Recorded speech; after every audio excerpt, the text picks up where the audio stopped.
E hoje eu estou aqui e eu vou fazer uma série de 3 domingos. Eu vou trazer um assunto bem atual, que trata de uma versão ou visão escatológica do mundo atual.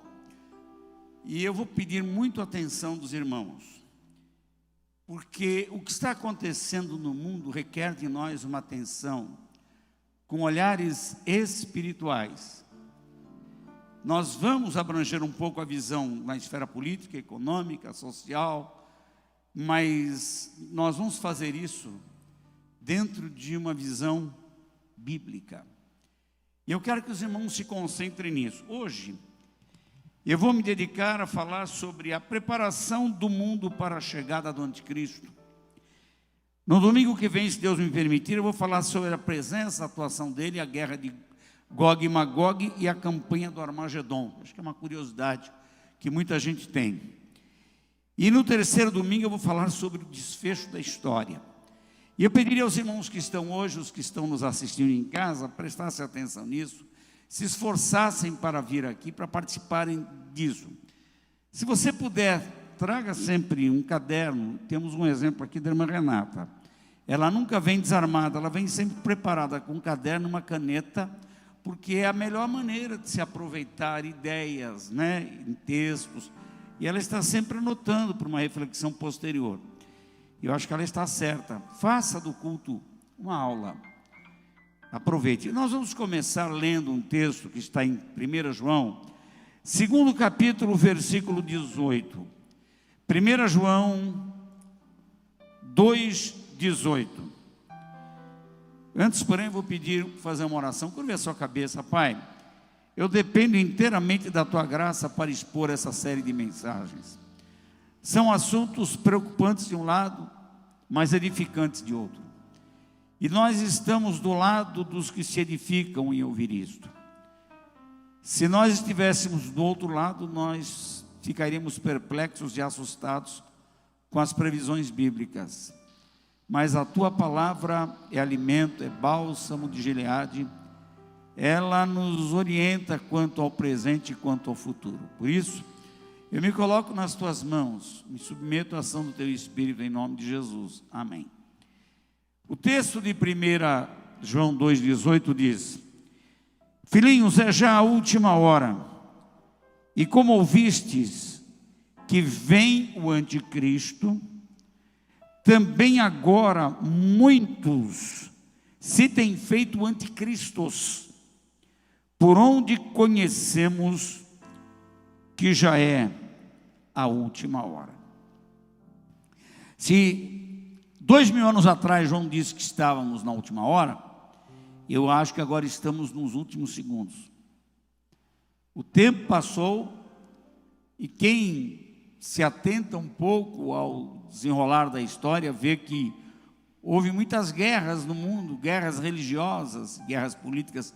Guerras políticas, 2, mas muitas guerras civis, guerras internas, guerras por ideais muitas vezes pequenos. O mundo sempre sofreu com a presença dos egoístas, dos poderosos, dos ambiciosos, dos homens maus. Para falar dessa preparação do mundo para a chegada do anticristo, deixe-me fazer um preâmbulo. A Bíblia fala que o anticristo vai ser um homem que governará o mundo todo. E, por incrível que pareça, o mundo já está se afunilando para isso. A Bíblia fala da pessoa do anticristo, fala de anticristos no plural e fala do espírito do anticristo.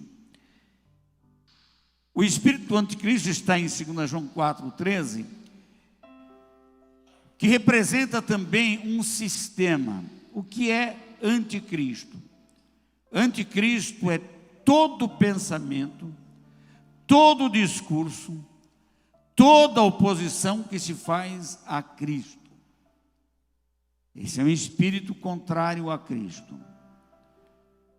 mas haverá uma pessoa citada por Daniel. E hoje eu vou ler Daniel, e vou encontrar essa pessoa lá, no capítulo 7º e no capítulo 9º. E vou pedir que os irmãos me acompanhem nessa reflexão, para entender que nós temos até data para mostrar para os irmãos, onde algumas coisas já começaram a acontecer à luz da Bíblia. Nós estudamos história. Uma coisa é você estudar história e ver os acontecimentos que se deram, guerras, mortes, sacrifícios lá atrás. Aquilo que é só no conhecimento, não nos atinge diretamente. Também estudar escatologia e ver os eventos futuros é gostoso. Tudo que a escatologia ensina, que vai acontecer na grande tribulação. A igreja não ficará aqui para a grande tribulação, mas muita gente esquece do princípio das dores, e a igreja está vivendo já isso. E já estamos nesse tempo do princípio das dores, que precede o tempo da grande tribulação. E são tempos difíceis, tempos trabalhosos, como diz Paulo em 2 Timóteo 3. Uma coisa é você estudar a escatologia e vê-la como se você estivesse fora do tempo, e tendo como que uma sensação de que é algo tão futuro que não nos atinge. Outra coisa é você dormir hoje e acordar de manhã descobrindo que a coisa já está na sua cara, já está explodindo diante de você. E eu vou dizer uma coisa, que só a informação, só o conhecimento escatológico não nos prepara para os acontecimentos. Não adianta você conhecer escatologia, saber citar textos que falam dos sinais, do arrebatamento, da grande tribulação, do anticristo, do final da tribulação, da guerra do Armagedon, da guerra da campanha do Armagedon, a guerra de Gog e Magog, você conhecer o juízo das nações, a vinda de Jesus à terra e a destruição dos ímpios que restarem, o início do milênio, as ocorrências do milênio, o final do milênio, e o Satanás e o anticristo enfiados uma vez inteiros para o inferno, que voltam no final do milênio, e é instalado o grande trono branco, e depois é feito o novo céu e nova terra. E essa é a agenda. E dentro de cada agenda há desdobramentos, e nós conhecemos isso. Já fizemos, ontem eu fui numa reunião de pastores, e 2 pastores falaram para mim: pastor, eu já estive no seminário de escatologia na sua igreja, nós já fizemos 4 aqui. E recebemos visitas de muitas pessoas de várias igrejas. Uma coisa é a gente oferecer o conhecimento e a informação, outra é dar um tranco, para todo mundo parar para pensar que a coisa está aqui na tua cara. Já estamos vivendo isso. Eu não quero assombrar ninguém com essa mensagem. Eu espero que no final dessa mensagem estejam todos animados, felizes por saber o que temos diante de nós, segundo a palavra de Deus. Mas, ao mesmo tempo, as advertências que eu vou trazer hoje são rigorosas, e elas pedem uma reflexão séria, para que não sejamos apanhados de surpresa, e nem sejamos levados ingenuamente para um caminho que não é o nosso. E para não nos tornarmos cúmplices daqueles que estão forçando a chegada de tudo isso de ruim. Vamos ver o que diz a Bíblia. Lá em Daniel, no capítulo 9, por favor, se puderem ir comigo para lá. Daniel, capítulo 9, a gente fala 9, né? Quando é 10º, a gente fala capítulo 10, capítulo 11. Quando é capítulo 1º, 2º, 3º até o 9, não se diz 1, 2, 3, se diz primeiro. E que eu aprendi na minha aula de português isso, essas coisas ficam, né? Vamos ler o capítulo 9, versículo 24. 70 semanas estão determinadas sobre o teu povo e sobre a tua santa cidade, para extinguir a transgressão e dar fim ao pecado, e expiar a iniquidade, e trazer a justiça eterna, e selar a visão e a profecia, ungir o santo dos santos. Sabe, entende, desde a saída da ordem para restaurar, para edificar Jerusalém, até o Messias, que é Jesus, né? O príncipe, 7 semanas e 62 semanas. um período de 69 semanas divididos em 2 etapas. Eu não vou entrar em detalhes pormenorizados aqui agora, porque não é o meu objetivo parar nas 70 semanas e logo entrar na última, que é a 70ª semana. São 70 semanas de anos, 62 são somadas aqui, que vão desde a saída com ordem de Ciro, lá do cativeiro babilônico. Eles ficaram lá desde 605, em 535 houve a última leva de judeus que voltavam para a sua terra. Mas essas datas, desde a saída deles até quando o Messias foi tirado da terra, somam aí 483 anos, 69 semanas de anos. Vejam na sequência, nesse tempo, ainda para completar o versículo 25, 62 semanas, as ruas e as tranqueiras se reedificarão, mas em tempos angustiosos. Foram reconstruídos os muros no tempo de Neemias e o templo de Jerusalém por Zorobabel, registrado isso no livro de Esdras. E depois das 62 semanas será tirado o Messias, e não será mais.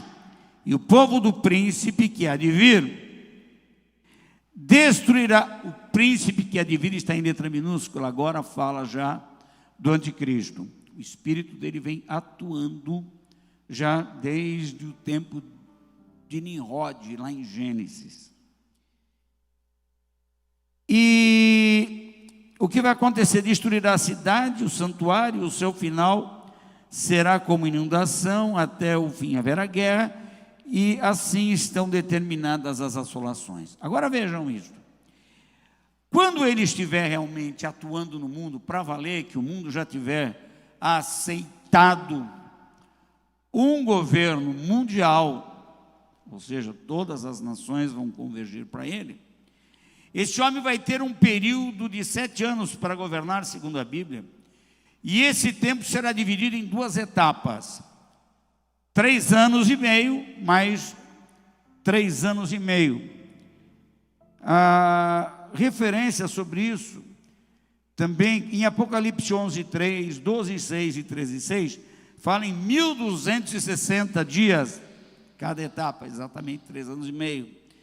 Mas em Apocalipse 11:2 e 13:15, fala de 42 meses, 3 anos e meio, mais 3 anos e meio. Vejam isso, e ele firmará um concerto com muitos por 1 semana, e na metade da semana fará cessar o sacrifício e a oferta de manjares, e sobre a asa das abominações virá o assolador, e isso até a consumação. O que está determinado será derramado sobre o assolador. Tá. O anticristo vai ter 2 períodos. Na primeira fase, ele vai ser uma pessoa esplêndida, alguém de uma capacidade extraordinária, mas uma pessoa muito esquisita também. E ele é profetizado no capítulo 8º deste livro de Daniel, como o 4º animal das visões que Daniel teve. Ele tem a visão de um leão, de um urso, um leopardo, e o 4º animal, um animal esquisito, com dentes de ferro. Ele é estranho, ele é horroroso, e ele se refere ao anticristo, a esse príncipe que vai reger o mundo e vai trazer dor para todas as nações. O templo dos judeus deve ser reconstruído, e essa é uma expectativa, é um anelo muito antigo, porque ele foi destruído no ano 70 da nossa era, com a invasão do general Tito de Roma, e a partir de então Israel nunca mais teve o seu templo. Foram os templos construídos. O primeiro foi o templo de Salomão, que depois foi reedificado por Zorobabel, citei isso quando falei de Neemias, de Esdras rapidamente, e o 3º templo será esse que vai ser reconstruído. E segundo muitos estudiosos, já li reportagens, muito material sobre isso, os judeus já têm até um material pronto para reconstruir esse templo, e com a tecnologia de hoje não vai demorar para que eles façam isso muito rapidamente. Quando o templo estiver pronto, na metade do seu governo, esse homem vai entrar no templo e ele vai querer ser adorado como Deus. Se lermos Apocalipse capítulo 13, Apocalipse 13 fala de duas bestas, uma que emerge do mar e uma que emerge da terra. A besta que emerge do mar descreve a figura do anticristo, e a besta que emerge da terra, a segunda besta, é o falso profeta. Então eles vão formar uma trindade satânica, assim como, para imitar a Deus, Pai, Filho e Espírito Santo, eles vão ter o diabo, o anticristo e o falso profeta. O falso profeta é essa besta que emerge do mar, provavelmente da tribo de Dan. Hoje eu estou correndo, não vou poder pormenorizar essas coisas, porque eu tenho outro objetivo aqui. Mas provavelmente um homem descendente da tribo de Dan, ele vai ser o precursor do anticristo e vai dizer para fazerem, obedecerem e obrigarem as pessoas a adorarem. Ele vai ser mais do que um homem que governa, ele vai ser uma figura endeusada. E ai daquele que não se curvar diante dele e não prestar adoração. O mundo está afunilando e se preparando para isso. De que maneira? Deixe-me falar com os irmãos hoje sobre a nova ordem mundial.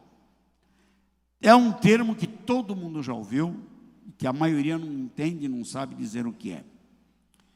O que é, afinal, a nova ordem mundial? O mundo, até o final da Segunda Guerra Mundial, 1948, estava polarizado em duas potências: capitalismo, pelos Estados Unidos, e comunismo, pela União Soviética. O mundo estava polarizado, mas com o fim da Segunda Guerra Mundial, adentrou-se a um período chamado de Guerra Fria. Então a guerra entre as nações não parou, mas ela parou de acontecer com armas. Passou a ser uma guerra de interesses, de poder econômico, de boicotes. E uma nação depende do produto da outra nação, mas aquela nação faz cara feia, pega os brinquedos, não brinca mais que você, vai brigar com outro, porque eu vendo meu produto por um preço mais caro. É assim que é essa guerra fria que vem acontecendo há muito tempo, e a gente acompanha isso com uma certa distância, exceto, digo, aqueles que estão mais ligados à vida de economia. Temos aqui na igreja alguns economistas, eles sabem disso muito bem, eles entendem disso. Mas economia não é a minha especialidade, nem vou também entrar nisto. Estou falando de passagem, porque eu conheço mais o lado social, sociológico e filosófico deste assunto. Eu vou lhes dar duas definições. Antes, porém, deixe-me dizer uma coisa. Quando acabou a Segunda Guerra Mundial, o mundo estava ainda polarizado nas duas potências, comunismo e capitalismo, até 1989, quando começou a cair os muros de Berlim. A partir daí, o mundo começou a se abrir para uma coisa nova, chamada de nova ordem mundial. Isso, a nova ordem mundial surgiu mesmo no ano de 1991. Antes da nova ordem mundial, o que havia era a chamada velha ordem social. Esse termo foi alcunhado por Harry Truman, e ele fala da velha ordem mundial. Mas em 1991, começa-se a falar em nova ordem mundial, e isso vem crescendo. Eu busquei algumas definições.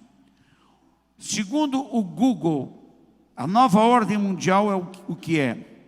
É uma teoria conspiratória de que supostamente certas elites políticas e governos planejam para a implantação de um governo mundial e totalitário? Google.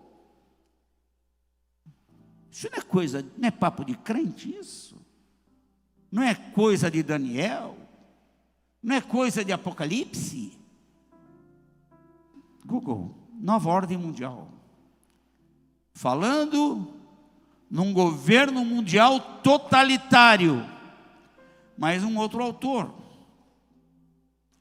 define a nova ordem mundial, e é bem parecida com essa primeira, como um conjunto de diferentes iniciativas que visem a implantação de um governo mundial estruturado em camadas, mas centralizado em uma entidade global. Aí vem o termo globalização. Todo mundo acha que o mundo está se globalizando. Realmente, você pega um celular, você fala com gente que está fora do país. A minha filha mora nos Estados Unidos, a gente se fala todo dia, toda hora. Isso é globalização. Mas o que temos diante de nós nesse mundo globalizado, através dessa nova ordem mundial? Deixa eu dar mais uns esclarecimentos antes, para falar para os irmãos de onde vem isso. Quem está por trás dessa chamada nova ordem mundial? Vejam, a ONU foi criada para estabelecer a paz entre as nações, mas hoje ela é ideológica. Antigamente, quando o país brigava com outro, ia para a ONU para tentar dissipar. Estavam lá os representantes, embaixador desse país, com aquele que tenta amenizar os outros, falando: deixa disso, vamos parar de brigar. Mas hoje não. A ONU hoje é uma entidade ideológica e contribui para influenciar as nações sobre a maneira de pensar a economia, a política, a educação, e tudo tem a ver com a nova ordem mundial. Quem diria a ONU? A ONU fazendo um novo jogo. Mas eles justificam isso de que maneira? Quando nós tivermos um governo mundial, nós vamos conseguir trazer a alegria, a paz e o amor. É o que os políticos odiernos mais falam. Paz, amor, prosperidade. É o que dizem, né? E quando eles se referem a nós, eles querem nos tirar da frente. Uma vez eu participava de um debate na televisão, tinha um filósofo, professor de filosofia da USP. O homem falou tanta besteira, porque o debate era sobre inveja. Eu falei que inveja é deformidade de caráter. Ele elogiava a inveja. A inveja é a maneira de você crescer, porque você se projeta no progresso dos outros para você correr atrás de seus benefícios. Você precisa ler dicionário, falei para ele. O que o senhor está falando de aspiração e de modelo é uma coisa. A definição de inveja é querer ter o que o outro tem, ser o que o outro é, sem estar preparado para isso. Então, a mulher que é feia, ela olha para a mulher bonita: eu vou no doutor Carlos para ele me deixar mais bonita. Aí tudo bem. Eu quero ter o cabelo. Olha, não dá para você ter o cabelo daquela, porque o DNA é diferente e a estrutura biológica dela é uma, sua outra. Só se você colar uma peruca aí. Eu queria ter o nariz. O nariz eu conserto. Se conserta o nariz mesmo. Ele arrebenta, eu venho consertando. Né?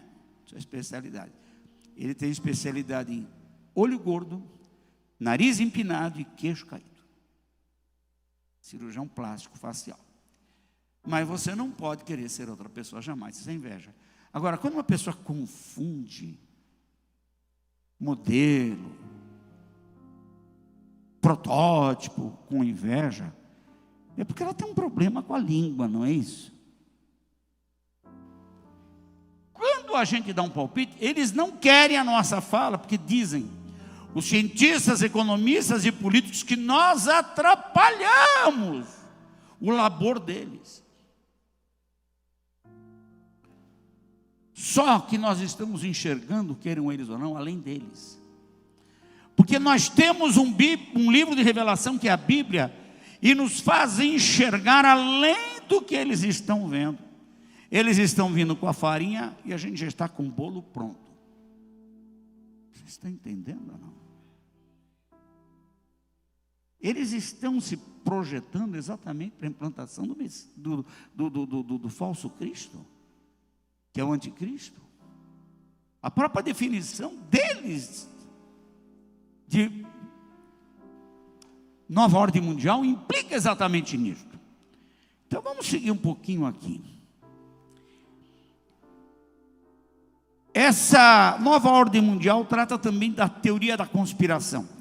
Há umas teorias, e são autores sérios que dizem isso, que tudo isso começou no final do século XVIII, com os Illuminati. Já ouviram falar em Illuminati? Quando eu falo os Illuminati e não Illuminatis, é porque o I essa desinência aí já é plural. Os Illuminati seria, transliterando para o português, os iluminados. 13 famílias muito ricas que decidiram como elas querem que os governos se comportem. E existem metas e estratégias para que o mundo não tenha uma população tão grande. Eles querem diminuir o tamanho da população mundial, porque eles temem que um dia vai faltar comida para tanta gente, e a população mundial cresce. E também eles não querem o desconforto de saber que no mundo que eles vivem, tem muito lugar feio, com gente feia, com gente pobre. Eles querem o mundo, o planeta, somente para eles. E aí vão surgindo na política algumas polaridades ou polarizações. Por exemplo, o discurso dos partidos progressistas, eles são contra a classe média. Eles só querem duas classes do mundo: a classe rica e a classe pobre. A classe média dá palpite, estraga, e ela fica transitando entre as duas, a rica e a pobre. Então, tendo a classe rica, eles vão ter ali somente os poderosos que negociam com eles, em troca de benefícios, empreiteiras, coisas assim, e a classe pobre que vai ser nivelada bem por baixo, mas ela sonha que ela vai poder ter aquilo que você tem, que vai ser dividido. Só que nessa coisa de se apropriar dos que tem, quem leva não é o pobre, é o governo. Tudo é do governo. E é o que está acontecendo com o mundo da esquerda.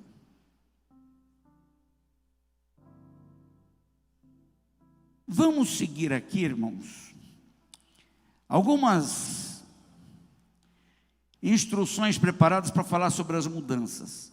O mundo está mudando rapidamente. Quando a gente pensava no mundo de 50 anos atrás, computador era um negócio tão complicado. Eu trabalhava numa empresa e o computador, a sala de computação era maior do que o tamanho dessa igreja. Eram aqueles rolos enormes. E você mandava informações por um cartãozinho, você tinha que preencher as lacunas do cartão com lápis, e aquilo depois era perfurado para o computador fazer a leitura, e saiu uma listagem enorme para você acompanhar os dados da empresa, aquela coisa. E o computador foi diminuindo, hoje ele está no seu bolso. Você faz mais com um celular no seu bolso do que se fazia naquele tempo com aquele maquinário grande para cuidar de uma multinacional. O mundo está avançando, as coisas estão acontecendo muito rapidamente. Há 12 a 15 anos atrás, a informação mundial levava 2 anos para dobrar. Hoje, a informação mundial dobra diariamente. A massa de informação mundial que levava anos, hoje ela dobra de um dia para o outro. Até em horas. a gente se acostuma, já não fica perplexo. Se uma pessoa que morreu há 50 anos pudesse voltar hoje, ela ia ficar, como assim? Ela ia ficar espantada se ela pudesse ver o que está acontecendo hoje. Bem, os irmãos notaram que do ano 2021 para cá, o mundo sofreu uma guinada assim de 180 graus de uma vez. Quem está percebendo isso? Vocês estão notando? Vocês acompanham? Com o início da pandemia, a pandemia, e a Bíblia fala de pestes em âmbito global. A pandemia mexeu com o planeta. Em todo o planeta, todo mundo teve que usar máscara. Hoje, para você transitar de um país para outro, você é obrigado a usar máscara. Todo mundo, obrigado ou não, mas obrigado, no fundo, a se vacinar. Querendo ou não, obrigado a se vacinar. Há discussões sobre efeitos colaterais da vacina. A gente vê sempre a teoria da conspiração. Ele não sabe quem está falando a verdade. Nem mesmo os médicos sabem, porque orbita muito de um polo para outro a opinião de uma ala de médicos. Não é assim, doutor Carlos? Para outra ala de médicos, se apoia aqui, mas daqui a pouco você está dizendo, meu Deus, mas tem gente com problema ali. Né? Nos Estados Unidos hoje estão apresentando vários casos de crianças nascendo com acefalia, problemas físicos, por conta da vacina, dos pais. Estão pesquisando isso, um grupo quer negar, outro grupo de médicos está dizendo, não, é isso mesmo, olha aqui e tal.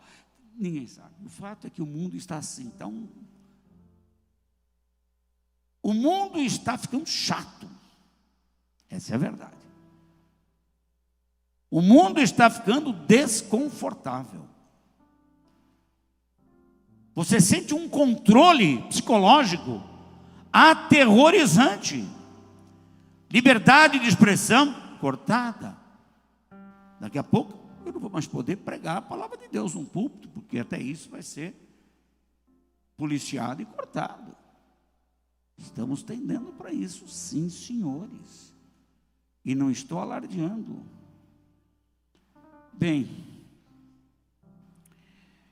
eu estou pulando muita coisa aqui, porque eu vi que eu escrevi muita coisa. O que está acontecendo hoje? Nós vivemos, durante o tempo do domínio comunista na antiga União Soviética, eu vi muitos autores escrevendo sobre a influência do comunismo no mundo, e vocês vão ver isso na guerra de Gog e Magog a semana que vem, que o negócio é sério. Eu vou localizar para os irmãos o Gog e Magog no mapa, vocês vão ver aqui e vão entender. Mas com a ascensão do Islã, com a queda do muro de Berlim, de repente, a conversa mudou também. Pararam de falar em comunismo para começar a falar em islamismo.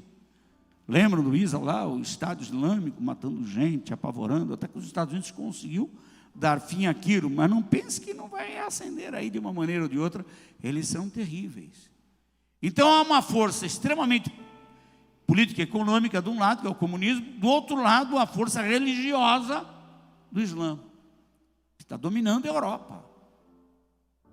E o alvo deles é o seguinte, por exemplo, na França, na Inglaterra, hoje tem muitos muçulmanos, a taxa de crescimento do europeu não chega a 1%, quer dizer, uma família não chega ao número 1, é 0,8% de filho para uma família. Enquanto eles estão quase entre 8,8% e 9%, significa de filhos por família. Daqui a pouco tempo, a população islâmica na Europa vai ser maior do que a população europeia na Europa. Quando eles se tornam maiores, eles fazem o governo deles, aí acabou para os outros. As leis são feitas por eles, as decisões são tomadas por eles. Irmãos, não tem mais para ninguém. Então são duas forças paralelas que vêm crescendo no mundo. Agora eu quero mostrar para os irmãos algumas coisas. O que aconteceu? A nova ordem mundial, ela começou a trazer consigo o termo progressismo é um termo perigoso, jamais poderá ser adotado pela igreja. De acordo, nós somos conservadores. Não adianta, o nosso livro aqui, olha, ele é milenar. Se você se rege por ele, ou você é conservador, ou você é herege. Nós adotamos uma cultura judaico-cristã. Esses são os nossos valores. 10 mandamentos. Ética do judaísmo. Sermão do Monte, ética do Novo Testamento.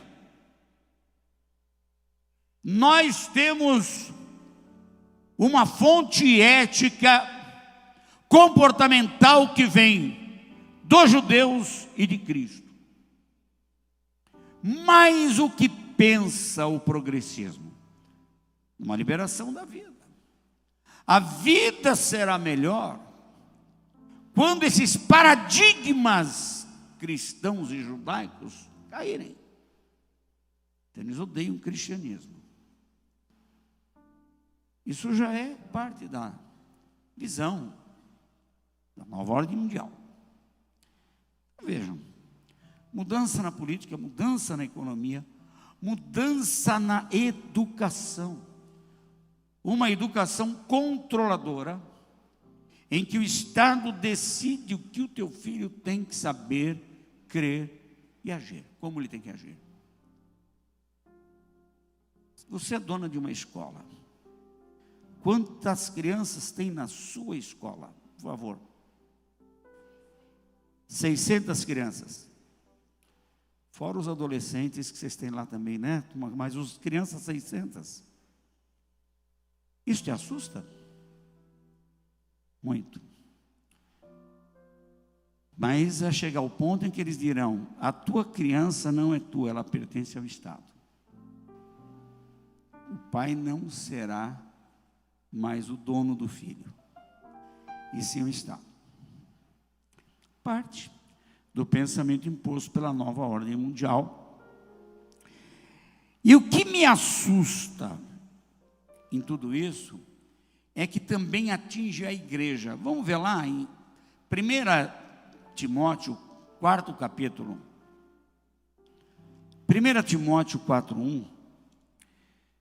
O apóstolo Paulo, usado pelo Espírito Santo, diz, e ele diz que não é ele diz que é o Espírito que está usando ele para escrever. Mas o Espírito expressamente diz, expressamente é categoricamente, que nos últimos tempos apostatarão alguns da fé. Sabe que apostasia é negação, é virar as costas, abandono, é renúncia, é dizer basta, é dizer chega, não quero mais, nego tudo que eu recebi, tudo que eu vivi, nego, é a negação da fé. Muitos farão isso, apostatarão da fé, dando ouvidos a espíritos enganadores e a doutrinas de demônios. Oh, meus irmãos, os irmãos têm noção do que são as doutrinas de demônios? Que será que são doutrinas de demônios? Será que são as doutrinas das seitas religiosas? Ou até mesmo no meio cristão? Estão interpretando errado as Escrituras, dando a elas um sentido que elas não têm. Eu vejo cada absurdo, cada coisa horrível acontecendo, crendices, de um lado da mística, do outro lado do liberalismo teológico, da escola alemã, que hoje atinge muitos teólogos brasileiros. Eu mesmo convivia num grupo de pensadores, e eu abdiquei do grupo exatamente por não concordar, e não poder legitimar aquilo que eu via. Um deles um dia propôs dar um nome ao nosso grupo de pensadores.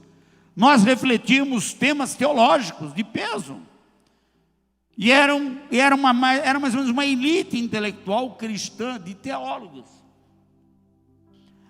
Aí saiu aquele filme Sociedade dos Poetas Mortos. E um deles teve a ideia de chamar o nosso grupo de Sociedade dos Profetas Mortos. Eles, vocês querem enfeitar o pavão? Porque eles gostavam da sofisticação, da linguagem bonita, aquele palavreado todo metido. Não que eles não fossem intelectuais, eram profundos conhecedores. Alguns chegaram ao doutorado, mas se afastaram tanto da verdade, que eu disse: eu não sou poeta e não sou profeta morto, eu sou profeta vivo. E eu abdiquei e vi o caminho que eles tomaram. Hoje eles propõem que se faça uma nova Bíblia, uma Bíblia contemporaneizada, uma Bíblia que aceite os valores que esta Bíblia ortodoxa tradicional rejeita. Então é uma renúncia àquilo que a Bíblia condena, é uma renúncia, digo, aquilo, uma aceitação àquilo que a Bíblia condena, não é verdade? Eles estão aceitando aquilo que ela condena, e uma renúncia àquilo que ela ensina. Estão fazendo exatamente o oposto. Mas isso é previsto. Isso é previsto. São cegos espiritualmente. A vaidade intelectual os cegou. E Deus me tirou daquilo em tempo. Senão seria mais um. Graças a Deus que o Senhor me livrou. E o que acontece nessa nova ordem mundial, que hoje inclui também pensadores cristãos, através de gente de mente apóstata, eles querem na sua tática levar a humanidade a aceitar os seus valores, a aprovar os seus valores e a viver os seus valores. Então sou obrigado a ser o que eles querem que eu seja, crer o que eles creem, viver o que eles vivem. Ei, liberdade de pensamento, de expressão, tudo isso vai se acabando. Qualquer semelhança, vocês sabem.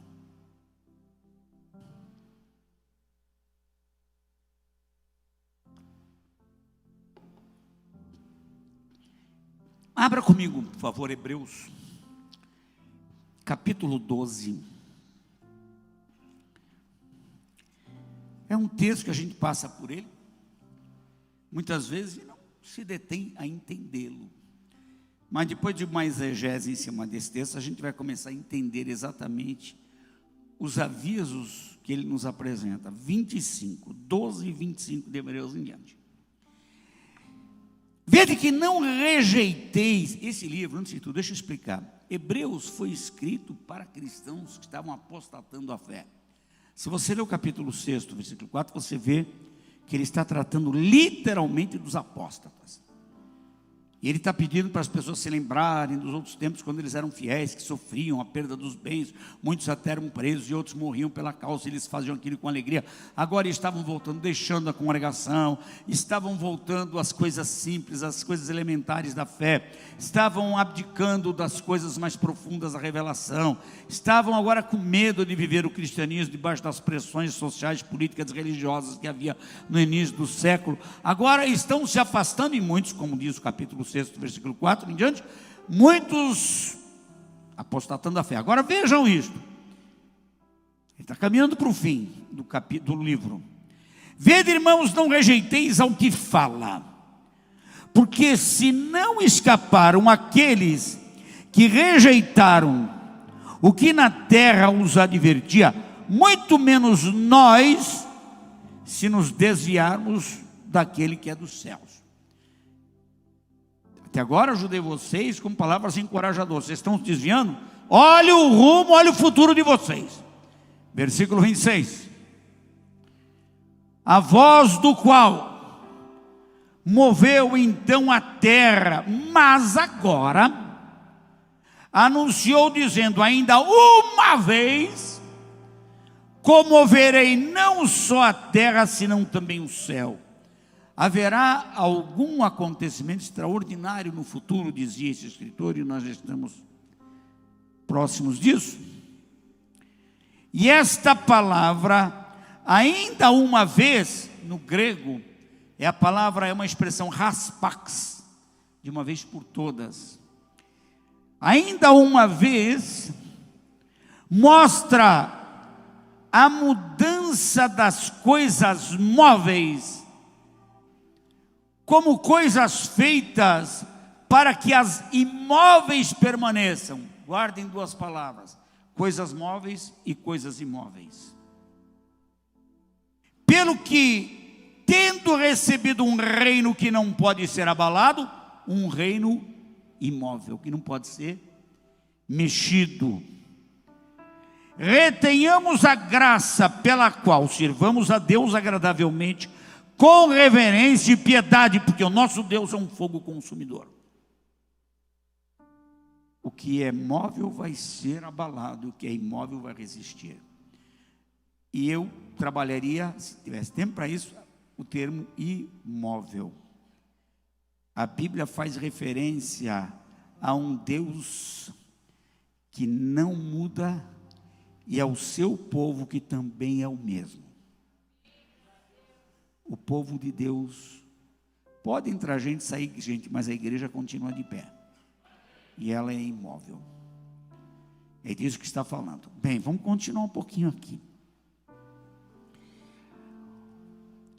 Nessa nova ordem mundial, eles prometem um lugar de paz, de entendimento, mas não é o que se vê, né? E ela é movida por pressupostos falsos. E o que se usa, o termo que eles usam hoje com muita facilidade, que é o progressismo, na verdade é o contrário do progressismo. Ele não aponta para um progresso, mas para um regresso. Ele aponta para, olha, o que eles pretendem? O sonho dessa nova ordem mundial é uma religião comum a todos no mundo. Uma religião só. Você pode imaginar uma religião só? Você vai comungar com gente que crê diferente de você. Gente que é idólatra. Gente que adota uma crença em que matar os infiéis é comum. Você vai cultuar com eles? Uma crença, você vai adorar a Deus com os pagãos? Com os xamanistas? Uma só religião. Vejam se ela não é retroativa, porque também prevém a ideia de se criar no mundo uma só língua. Voltando para Babel. Em Babel se falava uma língua. Nimrod é um homem que aparece em Gênesis. E ele foi criador de muitas cidades. Mas uma descoberta arqueológica feita em 1641, trazida por Alexander Hislop, descobriram tabletes de barro era uma verdadeira biblioteca com tem um código de Hammurabi, tem muitas descobertas referentes à Babilônia, mas esses falam da construção da Torre de Babel. O líder era Nimrod, esse homem mal citado lá no Gênesis. A ideia deles era concentrar a humanidade num só lugar da terra. Porque uma torre, se o mundo voltasse a sofrer um dilúvio, ninguém morria porque estaria nas regiões altas, então ninguém seria atingido por um dilúvio. Deus já prometeu que não faria outro, mas a palavra dele não foi levada em conta. Era uma só língua, um só governo, ali é o protótipo do anticristo. Uma só concentração, não iriam se espalhar pelo mundo, mas Deus disse para Adão e Eva terem filhos, multiplicarem e encherem a terra. Sempre contrário à palavra de Deus. Uma volta a Babel. Babel, Babilônia. Antiga Babilônia. Quando se fala em Babilônia, se fala em três coisas. Existe a Babilônia região, lá na Mesopotâmia, região ali do Iraque. A Babilônia, a terra dos caldeus. Existe a Babilônia no Apocalipse, que é Roma. É um disfarce, para não chamar Roma de Roma, porque as pressões políticas eram grandes. Então, Babilônia é o apelido, é o disfarce que João dá para se referir a Roma, poder político emergente que aparece também no Apocalipse. E diga-se de passagem, havia um conflito entre o Papa Bento XVI e esse que está aí, porque aquele era conservador, e este veio da teologia da libertação, ele é progressista. E hoje a igreja brasileira católica tem sua divisão entre os progressistas e os conservadores. E os conservadores dizem que o verdadeiro Papa deles, o Bento XVI, Ratzinger. Aliás, eu estive na Alemanha, na escola de Tübingen. Eu fui recebido pelo diretor, e lá, essa escola foi fundada, teológica, em 1855, escola de liberais, teólogos famosos, mas tudo descrentes, né? Teólogos. Ratzinger deu aula lá. Ele é conservador, um bom teólogo, eu já li a obra dele, um bom teólogo, mas esse... Roma é Babilônia, mas existe também a Roma do Apocalipse 18, que é um sistema, é um espírito, e está de volta. Vocês querem ver como é que é isso? Daniel tem um sonho que ele vê um tronco cortado. E depois de um tempo, daquele tronco começa a brotar, a mesma árvore que foi ali arrancada, cortada, ele começa a brotar. É a Babilônia voltando. Vá para Apocalipse 18 comigo, para você ver o espírito da Babilônia. Aliás, a tradução de Babilônia é confusão. Veja o capítulo 18, versículos 1 a 4. E depois dessas coisas vi descer do céu outro anjo, que tinha um grande poder, e a terra foi iluminada com a sua glória.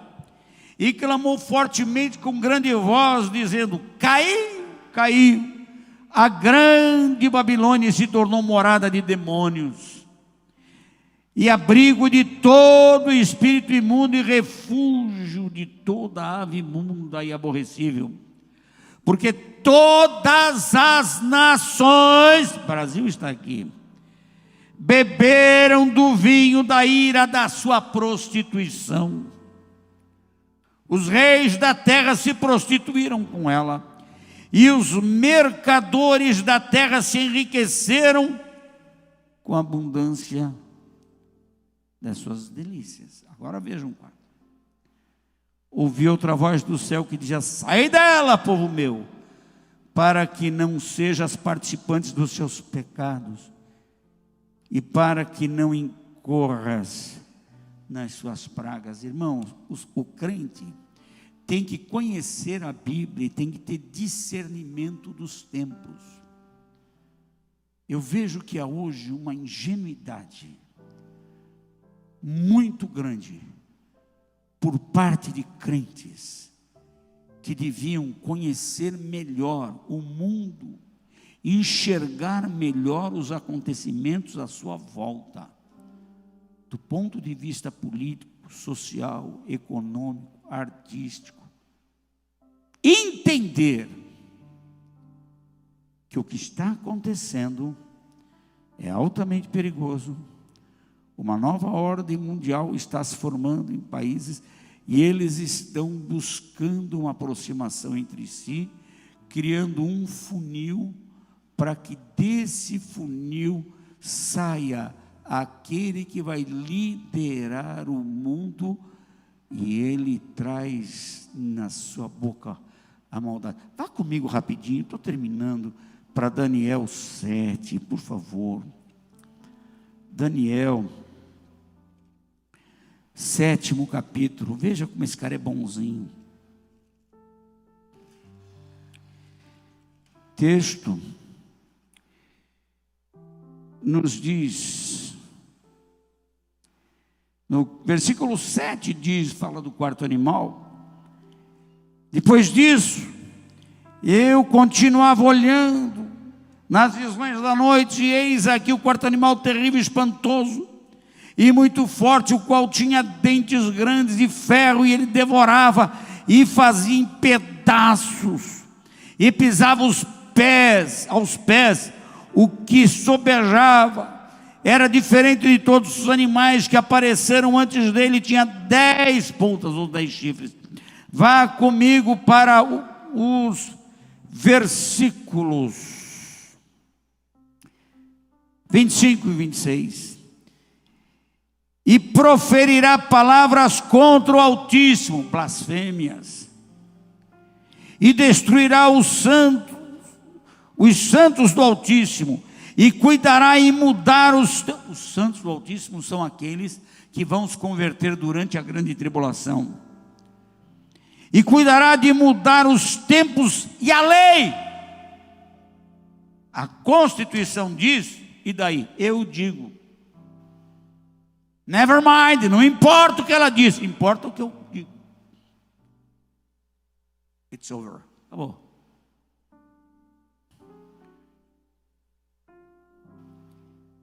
Eles serão entregues nas suas mãos por um tempo, e tempos e metade de um tempo.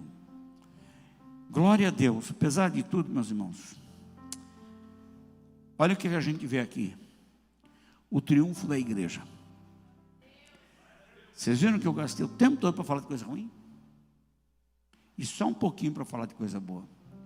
Se eu só falar de coisa boa, vocês vão estar aqui naqueles crentes que só querem ouvir coisa que eu quero ouvir coisa boa, quero ouvir coisa boa, para sair daqui enfoguetado. Não, você tem que ouvir as coisas ruins, e às vezes você participa dela até por ingenuidade, se torna conivente e cúmplice quando apoia. E o reino e o domínio e a majestade dos reinos debaixo de todo o céu serão dados ao povo dos santos do Altíssimo, a igreja. Aí ninguém fala amém, né? E o seu reino será um reino eterno, e todos os domínios o servirão e lhe obedecerão. Quem vai virar o jogo é a igreja. A boa notícia é que Jesus vem. As coisas estão ficando ruins. Grande tribulação a gente não pega, mas vai enxergando o quadro.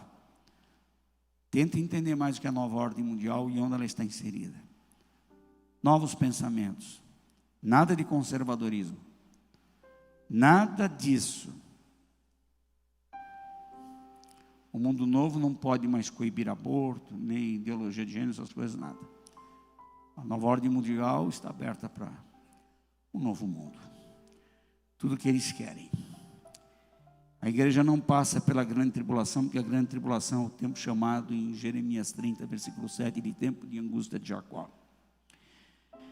Colossenses 1, 3 e 4, você vai ver Jesus estará lá com ele. Eis que vem com as nuvens e todo olho o verá. Isso diz Apocalipse, né? Capítulo 1, versículo 7. Agora o tempo da manifestação, da parousia, capítulo 3, de 1 a 4 de Colossenses. Quando Cristo, que a nossa vida se manifestar, então também vossa vida se manifestar, também vós vos manifestareis com ele em glória. Quando Jesus voltar e todo olho verá para a terra para julgar as nações, nós já estaremos com ele. E viremos em glória para julgar as nações. Vai fazer uma mudança. Tente entender as coisas e tente entender de que lado você está. O que você apoia e a quem você apoia. O que você crê. Irmãos, vamos ter mais discernimento. Para finalizar, voltando lá em Hebreus 12, eu li do 26 ao 28, eu vou repetir as palavras do 28. Retenhamos a graça pela qual sirvamos a Deus agradavelmente. Você gosta de servir a Deus? Para você é um peso servir a Deus ou é um gozo? É gozo? Dói ou é bom? É bom servir. Sirvamos a Deus agradavelmente, com reverência. Uma palavra sobre isso. Eu acho que a igreja, de modo geral, está muito banalizada. A gente precisa entender que todo tipo de irreverência ofende a Deus. Tem coisa que a gente faz para Deus, tanto que a gente faz para a gente mesmo. Eu quero fazer a música que eu gosto, para você saber se Deus gosta. A desordem desagrada a Deus. A balbúrdia desagrada a Deus. Essa liberdade, fui numa igreja, todo mundo tratando Deus assim, não queria ser mais moderno. Pô, Deus é aquele cara, mano, é aquele cara. Eu falei assim, é uma gíria cafona ainda, que morou, gente, é um negócio que não se fala faz 50 anos. Né? Do tempo que o Roberto Carlos estava no auge, né? Mara, Deus é um cara legal, Mara. Eu falei, carinha chato. Só falta usar aquela calça boca de sino com um paninho cor-de-rosa embaixo, 3 botões de que o Carlos usava lá em Minas, né? Tempo de faculdade. Fala que não. Fala que não. Isaac, era você que usava aquela lá? Na USP você usava aquela, hein? Cedo? Você acha que é jeito de tratar a Deus, meus irmãos? Hein? Tratar a Deus, aquele cara ruim, uma preguiça de... Jesus vem aí. Sirvamos a Deus agradavelmente, com reverência e piedade. Seja reverente. Não precisa ser aquele religioso, daquele tipo que vai, oh Deus. Não, seja livre, alegre para adorar. Mas não seja extravagante. Seja moderado. Alegre, mas reverente. Saiba a quem você serve. Para quem você canta. A quem você adora. Respeite a Deus. Ele é o Criador dos céus e da terra. E Ele é um fogo consumidor, é como encerra esse texto. Finalizando, Mateus 21, 28. Mateus, capítulo 21, versículo 28. Diz assim: